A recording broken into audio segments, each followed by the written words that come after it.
Hello friends, welcome to my YouTube channel Kartik exam home. देखिए, जैसा आप सभी को पता है कि यूपीपीएससी हाल ही में दो नोटिफिकेशन जारी करने वाला है, दो भर्तियों को लेकर।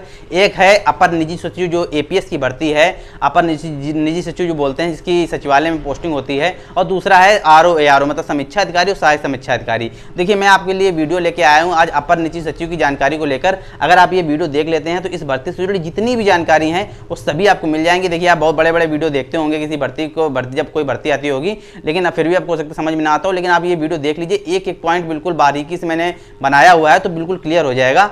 आपको कोई भी ऐसी दिक्कत नहीं होगी जिसमें आपको कोई क्वेश्चन रह जाए। तो आप इसको वीडियो जरूर देख लीजिए, ठीक है। और दूसरी क्या कहते हैं, ये फॉर्म कब आएगा, कि किस प्रकार से भर्ती प्रक्रिया रही थी, सारी मैंने जानकारी इस वीडियो में आपको बताई हुई है। तो जल्दी टाइम ना वेस्ट करते हुए आप जल्दी शुरू करते हैं। देखिए, थोड़ी गर्मी ज़्यादा है इसलिए पसीना आ रहा होगा, उस पर ध्यान मत दीजिएगा। आप बस आप ये सुनिए कि मैं क्या बता रहा हूँ, आपके लिए बहुत यूजफुल होगा। आप देखिए, जो आपकी यूपीपीएससी एडिशनल प्राइवेट सेक्रेटरी की जो वैकेंसी है, आपका इसका ऑनलाइन जो शुरू होगा वो 2 वीक सितंबर 2023 शुरू होगा। मतलब सेकंड वीक आप ये समझ सकते हैं कि 7 से 15 तारीख के बीच में आपके ये फॉर्म जो हैं वो ऑनलाइन शुरू हो जाएंगे। आप ये फॉर्म भर सकते हैं। इसके बाद आपका एग्जाम कब होगा, देखिए सितंबर में अगर फॉर्म आ जाते हैं तो सितंबर से अक्टूबर एक महीना लगभग फॉर्म चलेगा। मतलब 15 तारीख तक अगर फॉर्म आते हैं तो 15 सितंबर से 15 अक्टूबर तक तो आपका ये फॉर्म चलेगा। इसके बाद नवंबर में एग्जाम नहीं होगा, दिसंबर में नहीं होगा, जनवरी में भी नहीं होगा।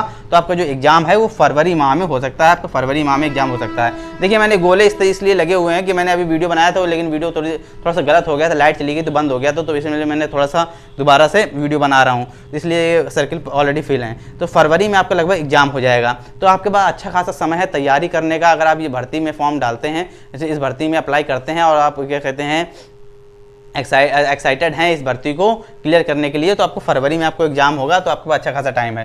शॉर्ट हैंड के लिए कितना समय मिलेगा, देखिए शॉर्ट हैंड के लिए भी समय मिलेगा, वो मैं बाद में आपको बताऊंगा, ठीक है। क्या शॉर्ट हैंड वाले इससे फॉर्म भरे? जी हाँ, अगर आपको शॉर्ट हैंड आती है या आप शॉर्ट हैंड सीखना चाहते हैं, देखिए अभी भी समय है, आप अभी से भी सीखेंगे तो भी आप सीख जाएंगे। अगर शॉर्ट हैंड के लिए आप इंटरेस्टेड हैं तभी आप फॉर्म भरिएगा, वरना ना भरिएगा। अगर आपको शॉर्ट हैंड टाइपिंग वगैरह नहीं आती है तो आपको फॉर्म भरना बेकार है ये वाला, ठीक है। इसके बाद क्या कहते हैं, एज कितनी होनी चाहिए? एज जो होनी चाहिए वो 21 से 40 होनी चाहिए। ओबीसी के लिए 43 साल तक चल जाएगा, 3 साल का उनको रिलैक्सेशन मिलता है ओबीसी वालों को। एससी एसटी के लिए 45 साल तक चल जाएगा, उनको 5 साल का रिलैक्सेशन मिलता है। इसके बाद क्या कहते हैं, ओटीआर फॉर्म। ओटीआर फॉर्म क्या होता है? देखिए, ओटीआर फॉर्म का मतलब है वन टाइम रजिस्ट्रेशन फॉर्म।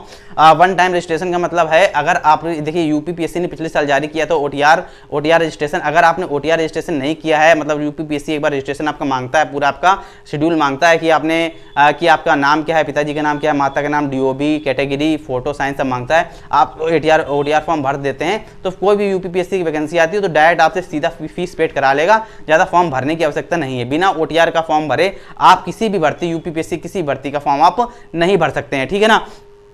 तो ओटीआर क्या कहते हैं, इस तरीके से ये ओटीआर आपका फॉर्म होता है। आप क्या कहते हैं, ओटीआर का मतलब अगर आपने ओटीआर फॉर्म नहीं भरा तो अभी जाके भर लीजिए, वो परमानेंट चलता रहता है, कोई दिक्कत नहीं होती है। देखिए, अगर ये भर्ती आ जाएगी फिर आप ओटीआर का फॉर्म भरने जाएंगे ना, तो क्या कहते हैं, वो हो सकता है फरवरी बिजी हो, क्योंकि मैंने बहुत बार देखा है जब भर्ती आ जाती है तब लोग ओटीआर का रजिस्ट्रेशन करते हैं तो सर्वर का बिजी बताता रहे 15 दिन तक, उसका फॉर्म ही ना भर पाए और साथ में वो फॉर्म भी निकल जाता है, तब तो उसकी लास्ट डेट भी निकल जाती है जो फॉर्म के लिए उन्होंने ओटीआर रजिस्ट्रेशन कर रहे थे।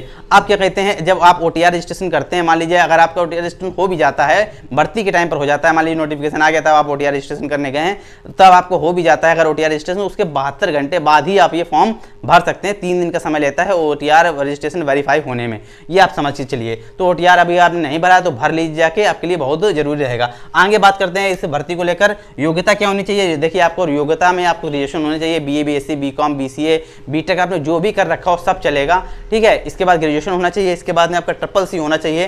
ट्रिपल सी अगर आपका ट्रिपल सी होना चाहिए नाइलेट का, अगर ट्रिपल सी नाइलेट का नहीं है आपके पास तो ट्रिपल सी के समकक्ष में कोई डिप्लोमा होना चाहिए, जैसे कि आपने बीसीए कर रखा हो, हाई स्कूल इंटर में आपने कंप्यूटर सब्जेक्ट ले रखा हो, आपने ओ लेवल कर रखा हो, तो ये कंप्यूटर मतलब ये जो है ये ट्रिपल सी के समकक्ष में ये चीज़ें चल जाती हैं, ठीक है। तो आपका चल जाएगा काम, तो आप ये फॉर्म डाल सकते हैं। इसके बाद आपको शॉर्ट हैंड आनी चाहिए, हिंदी टाइपिंग आपको आनी चाहिए। इसके बाद क्या है, इसके बाद क्या कहते हैं, पे स्केल की बात कर लेते हैं। पे स्केल कितनी रहेगी, 4800 ग्रेड पे की आपकी जॉब है, ये 4800 ग्रेड पे की सैलरी इसमें मिलती है। सैलरी लगभग 70 से 78,000 के आसपास बनेगी, 70 से 78,000 के आसपास बनेगी। देखिए मैं सैलरी के लिए अलग से वीडियो बना दूंगा कि किस सैलरी पर मतलब कितने ग्रेड पे पर कितनी सैलरी बनती है। मैंने अलग से वीडियो मैंने बना भी रखा है, दोबारा से बना दूंगा। मैंने सेंट्रल का बना रखा है, स्टेट गवर्नमेंट का भी मैं बना दूंगा, यूपी की जितनी भर्ती है सबके मैं बना दूंगा। लेकिन फिलहाल आप समझ लीजिए, ओवर मतलब मोटी मोटी बात समझ लीजिए कि 70 से 78,000 के आसपास आपकी सैलरी बनेगी। अब बात कर लेते हैं, वीडियो चल भी रहा है, हाँ ठीक है। अब बात कर लेते हैं आपका एग्जाम पैटर्न। अच्छा भर्ती कितनी है वो तो मैंने बताना भूल गया, भर्ती 300 वैकेंसी है आपकी, ठीक है। एग्जाम पैटर्न क्या होता है, आप पैटर्न समझ लीजिए किस प्रकार से आपका एग्जाम पैटर्न रहने वाला है। एग्जाम पैटर्न में पेपर 1 जो होता है, पेपर 1 देखिए, पेपर 1 जो होता है वो 100 नंबर का होता है। ये देखिए दो पेपर होंगे जो कहते हैं रिटर्न एग्जाम के 2 पेपर होते हैं, एक पेपर 1 और पेपर 2, दोनों एक ही दिन होंगे, एक मॉर्निंग शिफ्ट में होगा, एक इवनिंग शिफ्ट में होगा, ठीक है। तो आप पेपर 1 के बारे में पहले समझते हैं। पेपर 1 देखिए 100 नंबर का होता है, 2 घंटे का टाइम मिलता है, मॉर्निंग की शिफ्ट में होगा, ठीक। ऑब्जेक्टिव टाइप का होता है, ऑब्जेक्टिव टाइप बेस्ड होता है। इसमें 90 क्वेश्चन जीएस के आते हैं और 10 क्वेश्चन आते हैं अर्थमेटिक मैथ के। 90 क्वेश्चन जीएस के आते हैं और 10 क्वेश्चन अर्थमेटिक मैथ के आते हैं। आप क्या कहते हैं, आप ये सोच रहे होंगे जीएस में कहां से आता है, तो आप क्या कहते हैं, तो आपकी स्क्रीन पर एक आ रहा होगा, आप इसमें देख लीजिए, मैं इसको पढ़ के भी बता दे रहा हूं, आपकी स्क्रीन पर आ रहा होगा साफ साफ, आपकी स्क्रीन पर आ रहा होगा। देखिए इसमें साफ साफ लिखा हुआ है कि किस किस टॉपिक से कौन कौन से क्वेश्चन आएंगे, और सबका मतलब एक मतलब उसमें क्राइटेरिया भी दे रखा है कि इतने नंबर का इस टॉपिक से इतने नंबर क्वेश्चन आएगा। जैसे किसी मान लीजिए आपको हिस्ट्री नहीं आती है, हिस्ट्री के 3 पार्ट होते हैं, एशियन हिस्ट्री, मेडिवल हिस्ट्री और क्या कहते हैं मॉडर्न हिस्ट्री। आपको नई हिस्ट्री पढ़नी कोई दिक्कत नहीं, आपको 10 नंबर का बस 10 नंबर का आएगा, उससे साफ साफ इसमें दे रखा है, ठीक है। उसमें आपको कोई दिक्कत नहीं होने वाली। इससे अगर आप मान लीजिए कोई टॉपिक छूटता है तो आपको पता रहेगा कि हाँ इतने नंबर का मेरा छूटेगा, बाकी आप तैयार कर सकते हैं। तो आपको मैंने आपको बताया ना कि कितने 90 नंबर में देख लीजिए, टोटल 90 नंबर जुड़ेगा जाके आपकी स्क्रीन पर जो आ रहा होगा, 90 नंबर की जीएस आएगी और 10 नंबर की आपकी अर्थमेटिक मैथ आएगी, ऑब्जेक्टिव टाइप क्वेश्चन आएगा। अब इसके लिए 2 घंटे मिलेंगे। अब जो इवनिंग में होगा, इवनिंग में कौन सा होगा, पेपर 2 जो है आपका वो इवनिंग में होगा। इवनिंग में पेपर 2 होगा आपका इवनिंग में। पेपर 2 में क्या कहते हैं 100 मार्क्स का क्वेश्चन होगा, ये 100 मार्क्स, इसमें 3 घंटे मिलेंगे। देखिए 3 घंटे मिलेंगे और इसमें आता क्या क्या, इसमें हिंदी आती है और क्या कहते हैं 75 नंबर की हिंदी आती है और 75 नंबर का ऐसे आता है। और ये क्वेश्चन जो पेपर होता है ये डिस्क्रिप्टिव होता है, डिस्क्रिप्टिव। जैसे कि हम लोग इंटर में एग्जाम देते हैं ना, इंटर में BA BSc में इंटर में एग्जाम पहले, अब तो BA BSc की भी खैर ऑब्जेक्टिव होने लगे हैं, लेकिन जैसे इंटर में हिंदी में लिखते थे ना, पर्यायवाची, विलोम शब्द, मुहावरा, अनेकार्थी शब्द समूह के लिए एक शब्द जो भी लिखते थे ना, तो आपको वही उसी प्रकार से डिस्क्रिप्टिव में ही लिखना है, कोई गोला नहीं भरना है, आपको लिखना पड़ेगा बाकायदा। तो ये डिस्क्रिप्टिव वाला है, ये ऑब्जेक्टिव टाइप वाला क्वेश्चन नहीं, गोला भरने वाला नहीं है। सेकंड पेपर जो है आपका पेपर 2 ये डिस्क्रिप्टिव टाइप है, ये 75 नंबर का आएगा। इसमें 75 नंबर की हिंदी पूछी जाएगी। और हिंदी के लिए टॉपिक कौन कौन से हैं देखिए आपकी स्क्रीन पर आ रहे होंगे साफ साफ, मैं अभी खोल ले रहा हूं मोबाइल पर। देखिए आपको साफ साफ आ रहा होगा कि मतलब आप पढ़ते थे गद्यांश और प्रश्नोत्तर, मतलब आपको पैसेज दे दिया जाएगा, हिंदी का पैसेज दे दिया जाएगा, उसमें नीचे क्वेश्चन लिखे होंगे, 20 नंबर के वो आएगा, संप्रेक्षण आएगा, संक्षेपण आएगा, ठीक है, पत्र एवं कार्यालय, विभिन्न पत्रों का जो पत्र लेखन होता है उससे प्रश्न आएंगे, आपको लिखना पड़ेगा डिस्क्रिप्टिव में, ठीक है। इसके बाद मुहावरे और लोकोक्तियां आएंगी, विभिन्न शब्दों के लिए शब्द आएगा, वाक्यों के लिए शुद्धिकरण आएगा, पर्यायवाची विलोम शब्द आएगा, ये आएगा 75 नंबर का, ये 75 नंबर का आएगा। बाकी 25 नंबर का क्या आएगा, 25 नंबर का ऐसे आएगा। देखिए इसी हिंदी के टॉपिक में लिखा हुआ है हिंदी निबंध, ये 25 नंबर का आएगा, ठीक है। ये इस प्रकार से आपका 3 घंटे का पेपर होता है। ये पेपर 2 3 घंटे का इसीलिए होता है, पेपर थोड़ा लंबा होता है। देखिए इसको हल्के मत लीजिएगा, UPPSC की वैकेंसी है, बहुत बेहतरीन नौकरी है। तो सिंपल में इतना अगर 78,000 सैलरी दे रही तो इतनी आसानी से नौकरी भी नहीं देने वाली, तो समझ लीजिएगा एक बार, बिल्कुल इसको मतलब वीडियो को बिल्कुल स्किप मत कीजिएगा, ठीक है ना। अब आगे बात करते हैं, अब शॉर्ट हैंड में क्या है। अब तो देखिए ये पेपर तो कंप्लीट हो जाएगा, पेपर तो कंप्लीट हो गया। अब पेपर कंप्लीट हो गया फरवरी माह में, मान लीजिए आपका पेपर कंप्लीट हो गया, पेपर 1 पेपर 2 दोनों अच्छा गया।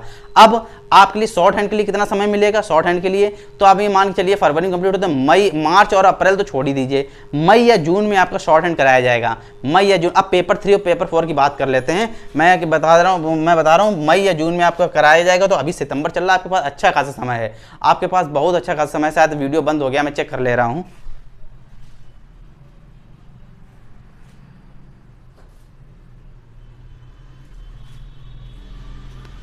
चलिए आपके पास देखिए बहुत अच्छा खासा समय है, तो कोई दिक्कत वाली बात नहीं है। आप क्या कहते हैं पेपर 3 किस प्रकार से होगा वो समझ लीजिए। अब पेपर 3 के लिए क्या करना है, तो देखो पेपर 3 क्या है, ये शॉर्ट हैंड का पेपर है, ये 135 नंबर का होगा। शॉर्ट हैंड जो होगी आपकी 135 नंबर की आएगी। शायद फिर से क्या प्रॉब्लम आ रही है, जो शॉर्ट हैंड होगी वो आपकी 135 नंबर की आएगी, 135 नंबर की शॉर्ट हैंड आएगी, ठीक है। और शॉर्ट हैंड होती क्या है, मतलब एक तरीके से कितना होगा, शॉर्ट हैंड के लिए 5 मिनट मिलेंगे, 80 की स्पीड बोली जाएगी, 80 की स्पीड से शॉर्ट हैंड बोली जाएगी। 5 मिनट मिलेंगे, 400 वर्ड हो गए, मतलब 80 गुणा 5 400 हो गए, 400 वर्ड आपके बोले जाएंगे 5 मिनट में। और आपको 1 घंटा मिलेगा, एक जो भी आप लिखेंगे शॉर्ट हैंड में, जो इस भाषा मतलब जो शॉर्ट हैंड की लैंग्वेज होती है उससे लिखेंगे, उसको पढ़ने में, समझने में और उसको हिंदी में टाइप करने में, आपको 1 घंटा मिलेगा, ठीक है। आपको 1 घंटा टाइप करने में आपको दिया जाएगा, मतलब 1 घंटा आपको टाइप करने के लिए दिया जाएगा। शॉर्ट हैंड की मैं बात कर रहा हूं, उसकी मात्र शॉर्ट हैंड टाइप करने के लिए आपको 1 घंटा दिया जाएगा। इसके बाद और चीज समझ लीजिए, जो अच्छा इसमें इंग्लिश शॉर्ट हैंड भी है। जैसे मान लीजिए आपको हिंदी तो compulsory, Hindi short hand compulsory है, अब इंग्लिश शॉर्ट हैंड भी है। जैसे कि जो बहुत ऐसे कैंडिडेट होंगे जिनको हिंदी इंग्लिश दोनों शॉर्ट हैंड आती होगी, तो वो लोग हिंदी में भी दे सकते हैं और इंग्लिश में भी दे सकते हैं। देखिए हिंदी में तो आपको देना ही देना है, लेकिन जो अगर दोनों हिंदी और इंग्लिश में देंगे ना, तो उनकी सैलरी 78,000 नहीं मिलेगी, उनकी सैलरी, उनको भत्ते कुछ ज़्यादा मिलेंगे, उनकी 10-12 हज़ार सैलरी बढ़ जाएगी। तो वो लोग इंग्लिश में भी दे सकते हैं, उनको इंग्लिश में भी 5 मिनट के लिए बोली जाएगी और उनको 1 घंटा इंग्लिश के लिए भी और लिखने को दिया जाएगा, ठीक है। तो अगर दोनों लोग हिंदी इंग्लिश दोनों पास करता है जो, उसको अलग से भत्ते मिलते हैं, तो कोई दिक्कत नहीं होती है, ठीक है ना। तो उसमें कोई दिक्कत वाली बात नहीं। अगर आपको सिर्फ हिंदी आती है तो आप सिर्फ हिंदी में दीजिए, लेकिन हिंदी कंपलसरी है। अगर आपको सिर्फ इंग्लिश आती है तो आपका काम नहीं चलने वाला, हिंदी जानी जरूरी है। तो वैसे पेपर तो हिंदी मतलब एक ही स्टेनो के लिए है, अगर एक आता है तो आप एक ही क्लियर कर सकते हैं, लेकिन आपको दोनों आती है दोनों दे सकते हैं, तो उसमें आपको जो सैलरी में जो आपको थोड़ी सैलरी आपकी बढ़ जाएगी, उसमें थोड़े भत्ते आपको ज़्यादा मिलेंगे, लेकिन हिंदी आपकी कॉमन है, कंपलसरी है। अब टाइपिंग की बात कर लेते हैं। 135 नंबर की शॉर्ट हैंड हो गई आपकी, पूरा समझा दिया आपको, ठीक है। मिलेंगे 135 नंबर, चाहे आपको हिंदी में टाइप मतलब हिंदी इंग्लिश दोनों में टाइप करें या मात्र हिंदी में टाइप करें, ठीक है ना। मिलेंगे आपको 135 ही नंबर, ठीक। अब क्या कहते हैं, इसके बाद पास कर लेते हैं। इसके बाद क्या कहते हैं, वो आपकी शॉर्ट हैंड हो गई। इसके बाद आपका आता है टाइपिंग होती है 15 नंबर की। 15 नंबर की, देख साफ लिखा हुआ 15 नंबर की टाइपिंग होती है। हिंदी में टाइपिंग आनी चाहिए आपको, हिंदी में टाइपिंग आनी चाहिए, ठीक है। अब टाइपिंग के लिए मैं आपको बता दे रहा हूँ, हिंदी में साफ टाइपिंग आनी चाहिए। 5 मिनट आपको मिलता है टाइप करने, मतलब 5 मिनट टाइप करने को मिलता है। अब आप किस स्पीड से टाइप करते हैं उसके लिए भी एक क्राइटेरिया दिया गया है, मैंने लिखा भी हुआ है बोर्ड पर, ये मैंने क्राइटेरिया लिखा हुआ है। फिलहाल मैं आपको जो नोटिफिकेशन के आधार पर वो समझा दे रहा हूँ, ठीक है। नोटिफिकेशन में क्या कहता है, देखिए आपकी स्पीड क्या कहते हैं, आपकी स्क्रीन पर आ रहा होगा साफ इसमें भी लिखा हुआ है कि अगर आपकी 15 से 29 के बीच में, अगर आप 15 नंबर का वैसे टाइपिंग टेस्ट होता है, लेकिन अगर आपकी 15 से 29 के बीच में अगर आपकी बनती है, 15 से 29 के बीच में अगर आपकी स्पीड बनती है तो आपको 10 नंबर मिलेंगे। 30 से 34 के बीच में अगर आपकी स्पीड बनती है तो आपको 11 नंबर मिलेंगे। 35 से 39 के बीच में मिलती है तो आपके 12 नंबर मिलेंगे। 40 से 44 नंबर के बीच में आपकी स्पीड बनती है तो 13 नंबर मिलेंगे। और 45 से 49 नंबर के बीच में आपकी बनती है स्पीड तो 14 नंबर मिलेंगे। 50 या 50 के ऊपर बनती है स्पीड तो आपको पूरे 15 नंबर मिलेंगे। अच्छा, बहुत से कैंडिडेट ऐसा सोचते होंगे कि ऐसा है क्या, मतलब 15 नंबर के पीछे पढ़ना, 15 की स्पीड सीख लेते हैं तो आपको क्या कहते हैं 10 नंबर मिल जाएंगे, क्योंकि इसमें साफ लिखा हुआ है 15 से 29 के बीच में 10 नंबर मिल जाएंगे। 15 से 29 की स्पीड 10 नंबर मिल, ऐसा नहीं है। देखिए आप सुन, लिखा जरूर है 15 से 29 के बीच में 10 नंबर मिल जाएंगे, लेकिन मिनिमम स्पीड आपकी 25 की होनी चाहिए। मैंने साफ लिखा है the candidate will have to obtain the speed 25 word प्रति minute in Hindi typing test. Speed less than 25 WPM मतलब वर्ड प्रति minute shall not be treated eligible. मतलब अगर 25 से स्पीड आपकी कम रहती है तो आप एलिजिबल नहीं, आप फेल कर दिए जाएंगे, ठीक है। आप हिंदी में टाइपिंग में आप फेल हो जाएंगे, और फेल हो जाएंगे तो आप बाहर हो जाएंगे। तो आपको कम से कम 25 की तो चाहिए ही चाहिए। आप यूपी का कोई भी एग्जाम उठा लीजिए, चाहे जूनियर असिस्टेंट हो, चाहे यूपी PCL हो, चाहे हाईकोर्ट का कोई एग्जाम हो। हाईकोर्ट खैर अलग रहता है, हाईकोर्ट अपना शेड्यूल अलग कराता है। चाहे हाईकोर्ट का कोई किसी भी एग्जाम हो, ठीक है, तो वो चाहे क्या समीक्षा अधिकारी का एग्जाम हो, और जो टाइपिंग कराएगा तो 25 की स्पीड मिनिमम मांगता है। इसमें उसने दिया जरूर है नोटिफिकेशन में 15 से 29 के बीच में 10 नंबर मिल जाएंगे, ऐसा नहीं है। आपकी 25 की स्पीड तो कम से कम होनी ही चाहिए, ठीक है ना। तो कम से कम 25 की स्पीड आपकी होगी तो आपको 10 नंबर मिल जाएंगे। 50 तक जाते हैं तो 15 नंबर मिल जाएंगे। मैंने शेड्यूल आपको पूरी टेबल अभी समझाई। अब ये हो गया आपका पेपर 3, ये पेपर 3 मॉर्निंग शिफ्ट में हो गया। अब इवनिंग शिफ्ट में आपका उसी दिन इवनिंग शिफ्ट में पेपर 4 होगा, उसी दिन, जिस दिन आपका शॉर्ट हैंड होगा ना, उसी दिन इवनिंग शिफ्ट में आपका क्या होगा, पेपर 4। पेपर 4 के लिए क्या है, पेपर 4 के लिए है कंप्यूटर प्रैक्टिकल। ये 100 नंबर का होता है, इसमें 90 मिनट मिलते हैं। कंप्यूटर प्रैक्टिकल में क्या क्या पूछा जाता है, 90 मिनट मिलेंगे। इसमें देखिए नॉर्मल चीजें पूछी जाती हैं, जैसे कि आपका एक्सेल हो गया, MS वर्ड हो गया, इंटरनेट हो गया, ईमेल हो गया, ब्राउजर हो गया, टिकट हो गया। जैसे मतलब आपको एक्सेल में कोई शीट दे दी जाएगी, आपको कैलकुलेशन करना है, टेबल बनानी है, इस तरीके से आपसे कराया जाएगा। आपसे बोला जाएगा कि आप ये बनाइए, साफ साफ पेपर ऊपर स्क्रीन पर लिख के आएगा, उसमें आपको करना है, ठीक है। अब जैसे आपको बोल दीजिए MS वर्ड में क्या फॉन्ट किस तरीके से चेंज करते हैं, एडिट कैसे करते हैं, यही सब चीजें पूछेगा वो। अब जैसे कि मान लीजिए इंटरनेट में आपको ईमेल भेजना आता है कि नहीं आता है, इंटरनेट सर्च करना आता है कि नहीं आता है, क्या क्या इंटरनेट में आपको आता है, मतलब कुछ भी वो इंटरनेट से पूछ सकता है, कॉमन ही पूछेगा। अब बिल्कुल आपको मतलब हैक करने को तो कहेगा नहीं, किसी सिस्टम को हैक कर लो, इस मतलब नॉर्मली चीजें आपसे पूछेगा इंटरनेट से। ईमेल आपको भेजना आता है कि नहीं आता है, किस प्रकार से ईमेल भेजते हैं, क्या किस प्रकार से ईमेल आईडी बनाते हैं, ये भी पूछ सकता है। ब्राउजर से क्वेश्चन पूछ सकता है, टिकट से पूछ सकता है कि रेलवे टिकट आपको बुक करनी आती है, एयर टिकट बुक करनी आती है कि नहीं आती है। ये मतलब नॉर्मल जो काम होते हैं ना, मतलब कंप्यूटर प्रैक्टिकल के, वो सारी चीजें वो पूछेगा। नॉर्मल सी चीजें हैं, कोई इतनी बड़ी बात नहीं है। 90 नंबर का आता है, मतलब ये सबसे सरल एग्जाम जो होता है बस यही होता है, कंप्यूटर प्रैक्टिकल। अगर आपने अच्छे का थोड़ा बहुत भी पढ़ा हुआ है ना कंप्यूटर, आपने SSC पास की तो जाहिर सी बात आपने कंप्यूटर सीखा ही है, ठीक है ना। आपको तो अब वो ये जो सबसे इस भर्ती में सबसे सरल पेपर यही होता है, पेपर 4 कंप्यूटर प्रैक्टिकल। इतना कोई हार्ड नहीं होता है, आप नॉर्मली इसको कर सकते हैं। अब ये चारों सब्जेक्ट आपको समझ में आ गए होंगे। अब आखिरी में क्या बचता है, आखिरी में बात कर लेते हैं। हाँ, फाइनल मेरिट कितने नंबर बनती है, ये भी समझ ले रहे हैं कि फाइनल मेरिट कितने नंबर बनती, कितने नंबर का कहते हैं आपको, मतलब टोटल कितने नंबर का ये पेपर होता है, टोटल में जोड़ेंगे जाके कितने नंबर का पेपर बनेगा जाके। तो देखिए जैसे कि मैंने आपको बताया कि 100 नंबर का आपका पेपर 1 हो गया, ठीक है, 100 नंबर का पेपर 1 हो गया, 1 वाला, और 100 नंबर का पेपर 2 हो गया। 135 की स्टेनो हो गई, 135 की स्टेनो मतलब 135 स्टेनो मतलब शॉर्ट हैंड, 135 की शॉर्ट हैंड हो गई, 15 की टाइपिंग हो गई, और 100 नंबर का आपका ये प्रैक्टिकल वाला हो गया, पेपर 4 हो गया। तो टोटल जो आपका बनता है जाके, ये 450 नंबर में आपको मेरिट बनेगी। 450 नंबर की आपकी मेरिट बनेगी। 450 नंबर का कुल पेपर होता है। 450 में अगर आपको एग्जाम को क्लियर करना है, या अगर आपको चाहते हैं कि हाँ आपको इसमें जॉब मिल जाए, तो आप ये मान के चलिए 450 का लगभग 70% लेके चलिए, ठीक है ना। अब निकाल लीजिए 450 का 70 से 80% लेके चलिए, मान लीजिए 450 में 90 घटा देते हैं, 350 नंबर तक लेके चलिए। अगर आपको चाहते हैं इसमें जॉब लेना, आप किसी भी कैटेगरी से हो, खासकर मैं जनरल कैटेगरी के लिए बोल रहा हूँ, क्योंकि जनरल कैटेगरी की जो मेरिट सबसे ज़्यादा जाएगी, तो उनके लिए लगभग 365 नंबर होने चाहिए, तो इस भर्ती में सिलेक्शन ले सकते हैं। बाकी प्रोसीजर पूरी तरीके से फॉलो करना पड़ेगा, इन चारों सब्जेक्ट को कायदे से देखना पड़ेगा, और तभी आप इस भर्ती को क्लियर कर पाएंगे। 300 वैकेंसी हैं सचिवालय में पहुंचने के लिए, 300 वैकेंसी बहुत हैं, ठीक है। अगर आप तैयारी करते हैं कायदे से, तो आपको पूरा मौका है कि आपका सिलेक्शन इसमें हो जाएगा। फिलहाल चीज़ें, कोई भी चीज़ इसमें बची नहीं है। अगर आपको लगता है कि मैंने कुछ छोड़ दिया है, या क्या कहते हैं मैंने कुछ बताना भूल गया हूँ, इसमें कुछ शायद छूटा नहीं है, अगर कुछ छूट गया हो तो आप बता दीजिएगा कमेंट में उसका आंसर दे दूंगा। वरना जब अगली बार जब मैं इसका अपर निजी सचिव का वीडियो बनाऊंगा, तो मैं अलग से उस कमेंट का जो आंसर है वो अलग से जरूर दूंगा।